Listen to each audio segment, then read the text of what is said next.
What's up, you sexy bastards? I just got back from Israel and I had an insane trip that I learned a lot about leadership. So I'm going to share with you 16 leadership activities that I learned there that you can do for your business, for your marriage, for your synagogue, company, whatever it is that you work on. These are activities you can go do, and I've never seen these before. I went to Israel as part of the Schusterman Foundation. They have a thing called Reality Tech. So here are the 16 things you can use for your own company right now. Number 1 was a goat herding workshop. Yes. I've never really done anything like that before. I don't know, maybe you're a big goat herders out there. But if you think about it, remember like in the book, I think the Bible or whatever it is, where's Jesus standing with the goats? In the back. He's actually leading from the back. And so I think what was interesting about this activity was that a lot of times when you're thinking about leadership, you're thinking of the man or woman in the front with the flag and saying, let's go, everyone follow me. So it's a really good way that we started our trip with actually thinking about there's other ways of effective leadership. So that was the goat herding workshop. So number 2 is compliment and hug. And that was one where you just get into small groups and you compliment someone and you can hug them. I don't know, with sexual harassment stuff, probably don't touch anyone, but you can compliment them and give them a sincere hug. I don't think that happens enough in companies. Number 3 was gratitude. So every single morning we started off the workshop with gratitude. And so sometimes you're like, oh, I don't want to do it. You know what I mean? When they do those things like everyone hug someone, or why is all these hugs? Everyone high five someone. But gratitude was actually really nice, where each morning a different person led the gratitude. So it was different every morning. But the overall idea is like, how do you do gratitude every single time you have your meetings, or maybe every once a week? Number 4, have everyone guess in your group, how many people do you need to have in a group to have the same birthday? So Emil came up with this, and he's a math nerd. I won't tell you the answer, but how many people do you need in a group to have the same birthday? And then what we did is everyone in the group went around and said their birthday, and surprisingly, or unsurprisingly, statistically, 2 people had the same birthday, which was freaking awesome. So I recommend you guys trying the birthday activity in your leadership group. Number 5 was push-ups or calisthenics. So this is actually something we do at Sumo Group every single Monday at 10 a.m. I learned this from my friend Simon, who worked in Japan, where they do it almost every day in the factories. So every Monday, 10 a.m., we do a bunch of like jumping jacks, push-ups, stretches, I'm trying to think, fingers, and other things like that. It's a great way to unite the team. It's a great way to not just be like, all right, it's Monday, let's just go, I fucking hate Mondays. It's a great way to just get started. Another thing that we do is when we end our meetings, we all clap at the same time. So if the clap is not on, if not everyone claps at the same time, we keep doing it until it's all in unison. And one more thing when you're doing calisthenics, Emil did it a little bit differently, but what I like to do is we do our push-ups, and then when you do your push-ups, we always do 10, and on the 11th, we say sumo. You should probably say your company name, but we hold it on the 10th. And one of the things that was really interesting about this is that you actually can hold things and do more than you think. I know, cheesy. Jeez. Number 6, hippie breathing. So we did this on the top of Masada, which is this crazy huge mountain where like they built tons of amazing stuff. History, #history. And Stephanie, who's like the nicest person I've ever met. She's a Burning Man person, if you know what I mean. Our burning woman. And she's awesome. And she led this. And so I don't know what it's called. Some of you in the comments could let me know. But we did this breathing where you breathe through your stomach, and then you breathe through your chest, and then you breathe through your mouth, and you do it really fast. So and you do that for a minute, and it gets you high as fuck, which is weird, but it kind of gives you this euphoric feeling. And it was a really interesting way that we worked on leadership and self-improvement and thinking about ourselves, and just kind of gets your brain to another point of view. Number 7, eye staring. So with other people in your company, with your significant other, with people you work with random strangers, girls at bars, I don't know. Do eye staring. So this is quite advanced and it's extremely uncomfortable. And so what eye staring is about is that you look at each other in the eye. So let's just do it. Look at me in the eye for like 10 seconds. It's weird. I can't even do 10.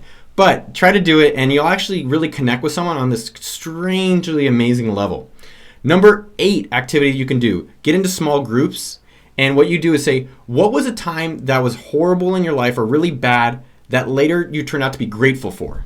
So it's a little confusing, but think about a time where, for me, maybe getting fired from Facebook, or it was something bad that happened to you or me, and then it turned out actually to be a blessing later. So what is something like that? And that's something you could do in another small group activity. Number 9, it's another small group activity to do in your companies, and this is a great way to build connections and bonds when you're working on something together. Number 9 is, what is a favorite memory with your family? So for me, one of my favorite memories, I was 6 years old. We were in San Francisco. I think we were at the Transamerica building, and we were at a buffet. And I remember having whipped cream and strawberries. And I was just like, it was like all in my mouth. Anyway, that sounds kind of gross. But the point being is that was my favorite memory. So that's another one you could do when you guys are doing your meetings as a new activity to connect and go deeper with the people you work with. Number 10, bless someone in your company or bless someone in your group. We did this one of the final days, and it was really interesting. So we went around and you would bless someone. So like, I hope you find love. I hope you find clarity. I bless you and hope you find happiness in your work. Or I bless that you find fitness, or whatever it is. And some of this stuff, it feels frou-frou, but I think in these times when you actually try to go deeper with people you work with, or just people that are in your lives, it's actually a really great way to connect, and you want to work with these people more. You're wanting to talk more and share more, which I think will build better companies, better relationships, better organizations. Number 11, this is a really interesting one called the leadership dilemma. So you had 15 minutes per person, and you had to partner up with people you didn't know. So generally people you haven't spent a lot of time with. And in those 15 minutes, there's the person who talks, so let's say it to me, and there's 2 or 3 people that just listen. So here's the structure of how those 15 minutes work. The first minute is the introduction. So I get 4 minutes to just explain my problem. Number 2 is the clarifying, which we get 4 minutes to talk about questions. So like you might have questions that, hey, I want to understand your situation. Number 3 is called duct tape. So the people that we're observing, they can talk to each other. And number 4 is called integration, where we can kind of finalize and recommend an outcome. So in 15 minutes, you're not going to really cure cancer, unless you did, which would be really impressive. But what will happen, and what I think really comes out of 15 minutes, is that if you do it with people you don't know, they're a little less biased, and so they'll probably give you more straight answers. But actually what I found out to be the most true from this activity is that you help realize what you already know. Which I hate that shit, right? Because you want some magic golden answer, but you'll find out, you're like, oh, I already know the answer. These guys or girls are validating what I need to go do. And so it's clarifying from that. So that is the leadership dilemma. Number 11, build a raft together. So yeah, we built a raft. And what's interesting though is that everyone in this retreat was like a type A personality. So imagine 8 type A personalities trying to build something. Yeah, it's a problem. So we had 4 barrels, like 10 logs and rope, and they gave us an instruction manual and they said go. No one was leader, no one was nothing. And it was total chaos, but we ended up winning. But I think what was really fascinating about this activity is build something together in your groups. Don't give anyone who's the leader in a group, and let them figure it out. The 2 major takeaways from that activity, number 1 was spend more time preparing. So if we took that book and actually read it before just jumping into build shit, we would have gotten it done faster and better. And number 2 is that after something happens, so after you do a leadership activity, do a debrief. So yeah, take like a minute or 2 and actually be like, yo, what was good, what was bad, so the next time we do it, it's better. All right, I got a few more left. I think they're really good. You let me know what you think. Number 12, you can talk to me about. Okay, so what does that mean? When we first got together, this was something that you went around the circle and it was an amazing icebreaker. So if you've gotten this far in the video, you're gonna have a great icebreaker to use. And basically what you say is, my name is Noah Kagan, I'm from Austin, Texas. You can talk to me about magic and bicycling. And it was such a cool way that everyone went around. Someone was like, you can talk about drugs, you can talk about meditation, you can talk about whiskey, you can talk to me about legality, whatever it was. And then you go up to those people like, oh, are you the person that was this? Or when you meet someone, you can say, hey, what was your thing to talk to you about? And it's such a cool way to connect with people as an icebreaker. Number 13, I'm just making up finger signs, getting signs. Number 13 is artifacts. So what is an artifact? You bring 1 or 2 things either in person or an image of an artifact that signifies a major point in your life. So I'll just tell you mine. Mine was my dad's candle holders for Shabbat when he was a kid, and my other one was a bicycle. And you share these in small groups confidentially about what those are and what those mean. And I was like surprised how much people were sharing. I'm like, damn, that's some crazy stories. What was really interesting was the afterwards, right? So after you kind of share and you're vulnerable and you share more about yourself, you realize like how much deeper and how much more you like these other people. So try the artifact example. Number 4, what kind of leader are you? So we did this interesting experiment where they talked about 4 types of leadership, and they used a Bible reference. There was no religious stuff on the trip, but the Bible reference was, are you a Moses, who's a visionary? So this is the person's like, we're going to go through the water. Are you a Joshua? That's the operations. So Joshua's like, all right, we're going to make sure, here's how we're going to get through the water. Moses, I know you got some ideas, but how are we going to actually do it? Miriam, who's the cheerleader. So they're supportive and help everyone stay positive. Like, all right, guys, let's do it. You got it. Whee! All right. And then number 4 is Sarah, the spokesperson. So they are communicating internally and externally what's happening. And so it's not that you can't be more than one, but we got into these separate groups and we talked about what are the benefits, negatives, and what's it like to be this person. I thought I was a Joshua. I like making things happen, but maybe there's times I'm a Moses.